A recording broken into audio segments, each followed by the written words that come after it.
یہ جو واعظ ہے، نصیحت ہے، تقریر ہے، یہ رسم نہیں ہے، یہ ایک مشن ہے۔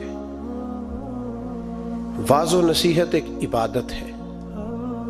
نبی پاک سید عالم صلی اللہ علیہ وسلم نے فرمایا ہے کہ بعض تقریریں جادو ہوتی ہیں، یہ اثر آفرینی ہے، یہ پیغام ہے۔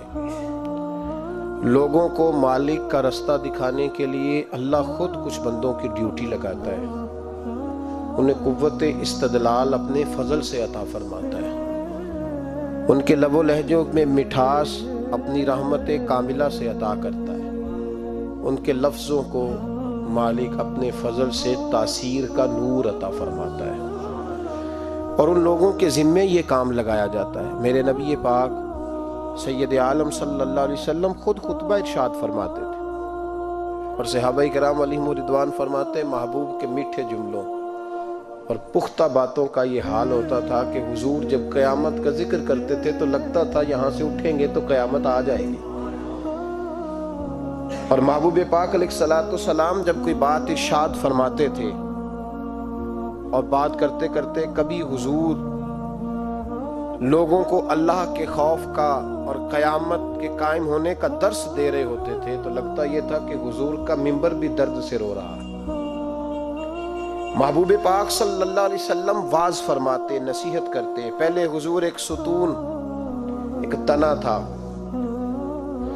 خشک درخت جب ہو جاتا ہے تو جو اس کا حصہ کھڑا رہتا ہے اس کو خشک تنا کہا جاتا ہے، تو وہ صحابہ نے مسجد میں گاڑ دیا تھا تو اللہ کے محبوب اس کے ساتھ ٹیک لگا کے خطبہ دیتے تھے۔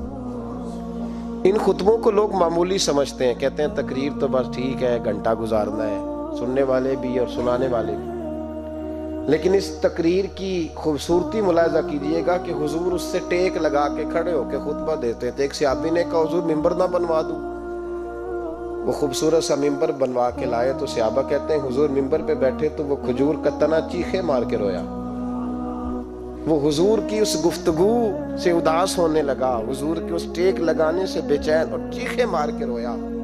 ہمیں سمجھ نہ آتی، یہ کوئی اس طرح روتا ہے جیسے کوئی بچہ ماں سے بچھڑ کے روئے، دائیں بائیں دیکھتے پر کسی کو خبر نہ لگی۔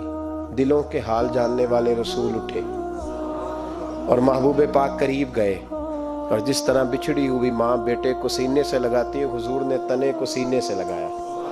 تو یاد رکھیں یہ تقریر تو ایک رانائی ہے، یہ تو ایک خوبصورتی ہے، یہ تو ایک حسن ہے۔ اب جس مقاصد کے لیے ہم تقریریں سنتے ہیں، بس شعر آیا تو کیا بات ہے جی، آج جو شعر سنایا اس کی کیا بات ہے، وہ جو بات آج سنائی مزہ آ گیا۔ تقریر لطف کے لیے نہیں، تقریر اصلاح کے لیے ہوتی ہے۔ تو بتا تو نے اس سے حاصل کیا کیا، تیرے اندر تبدیلی کیا آئی، تو نے وہاں سے کیا چیز سیکھی، کون سا تیرا آج رخ بدل گیا، کس طرف تیری توجہ ہٹ گئی۔